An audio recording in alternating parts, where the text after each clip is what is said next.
Hi, folks. This is Dr. Eric Fields, a psychologist who does professional weight loss consulting. Today, I want to talk more about these weight loss drugs and why they don't work for so many people. Now, I'm sure you have perked up by now after hearing that statement because you have seen all these different commercials and heard in the news of all these miracle cases of all these people who've lost a significant amount of weight. And they're true. So, what the heck am I talking about? If these weight loss drugs actually do help people lose weight, and for a good number of people, a significant amount of weight, then how could I possibly come to the conclusion that they don't work for a lot of people? Well, it's safe to say that if you don't take the drug, it won't work, right? So the problem is that a lot of people stop taking the drug or don't want to take the drug. Why? Why the heck would somebody not want to take one of these miracle weight loss drugs to help them lose the weight? Well, the reason can be best explained by a similar analogy that I'm going to make between antabuse and people with alcohol dependency. So, first off, let me just say this. The people who don't want to take this drug or who stop taking this drug, the large majority of them, I would argue, are compulsive overeaters. There are other people that don't want to take the drug simply because they don't like the idea of taking medication or relying on medication or possibly experiencing bad side effects or possibly finding out later on from the FDA or from the companies themselves that these drugs cause some kind of harm, right? We haven't had any evidence about that yet, but some people might be worried about the long term ramifications of taking some of these drugs, right? So there are those people that don't want to take the drugs or stop after a period of time.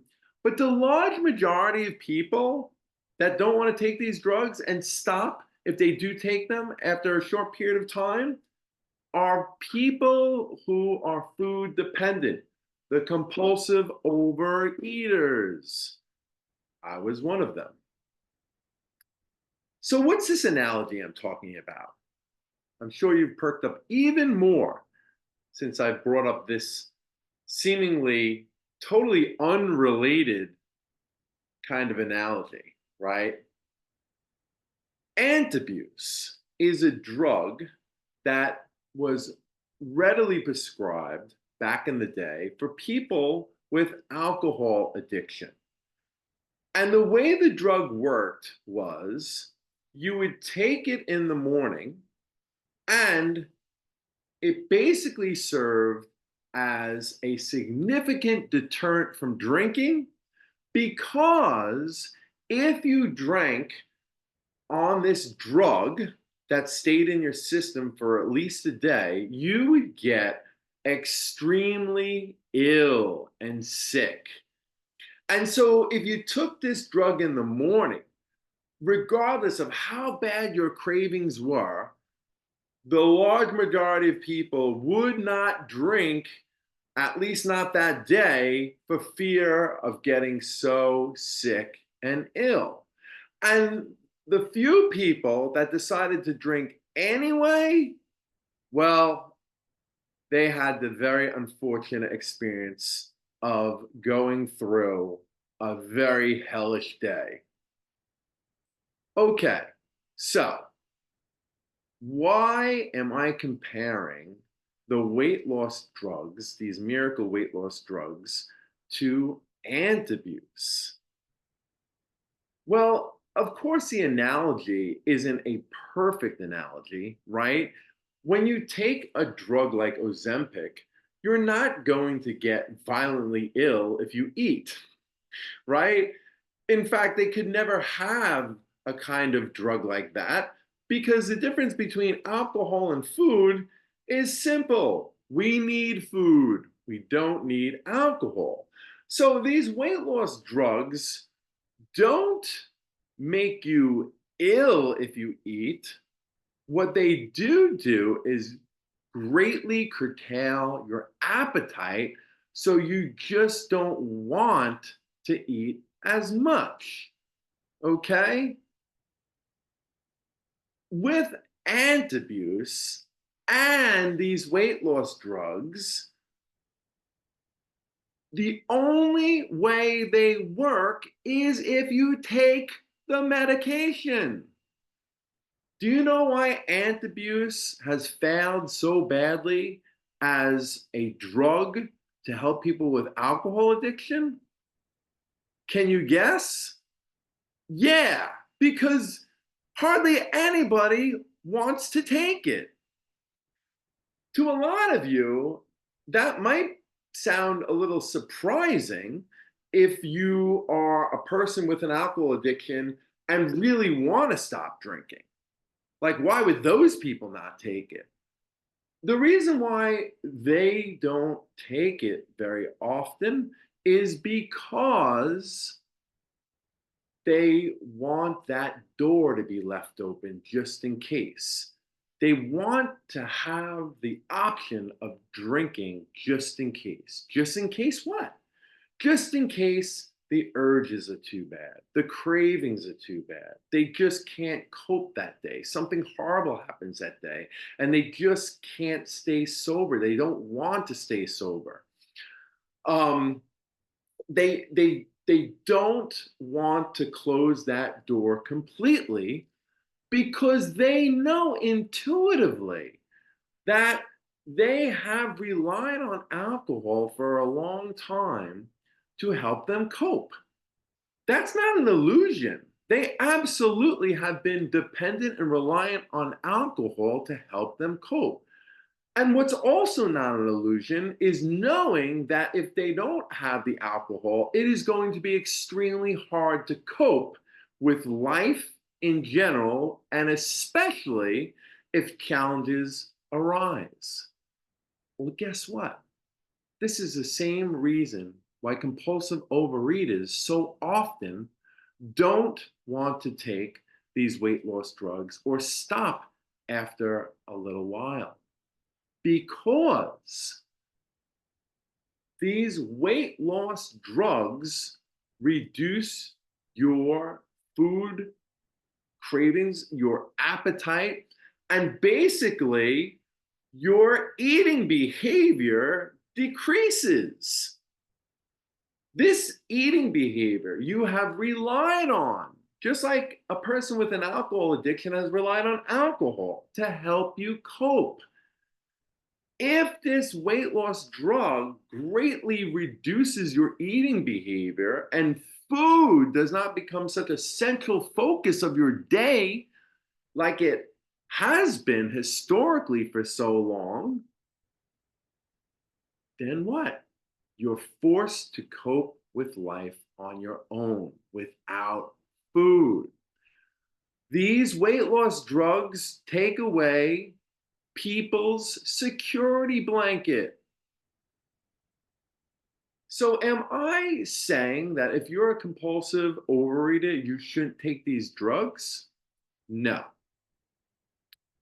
What I'm saying is if you're a compulsive overeater, you better work on your coping skills first before you take these drugs. Unless, of course, there's some medical necessity that's imminent that you need to lose this weight as quickly as possible. I'm not a medical doctor, so please always follow your physician's advice first. But if you're not in some kind of, imminent health crisis, then you need to be working on your coping skills. Because otherwise, going on these drugs is going to feel hellish. It's going to be, at the very least, very uncomfortable for you. If you are a compulsive overeater and you are what I call food dependent, dependent not for sustenance, but for psychological reasons and relief. Some of you may say, well, can I do it concurrently?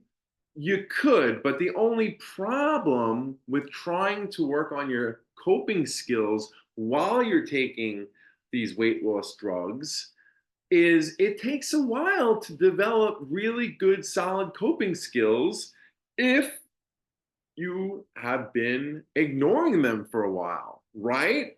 Coping skills are like muscles, they atrophy if we don't use them, right?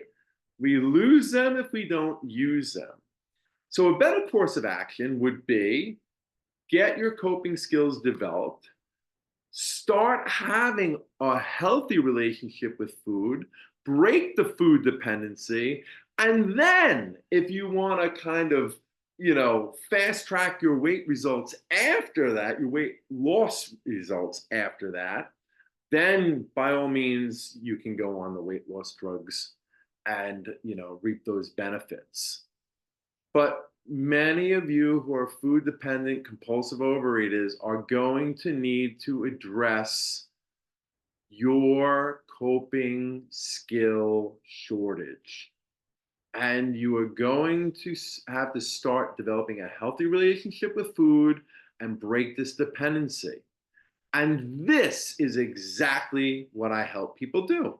Many people who work with me don't ever feel the need to take these weight loss drugs because they lose the weight that they want to lose and they have a healthy relationship with food and they don't have these unhealthy cravings and life is good. And there are some who work with me who, after developing these coping skills and not being food dependent, lose a good amount of weight, but have a lot more weight to lose and want to fast track their results and go on these weight loss drugs. Either way, heed my warning. You want to develop the coping skills first and break the food dependency before trying these weight loss drugs. If you are indeed food dependent, have an unhealthy relationship with food, food addicted, etc., etc. This is Dr. Fields, and I'll have more to say about this at another time. I wish you all the best success on your weight loss journey, regardless of how you do it.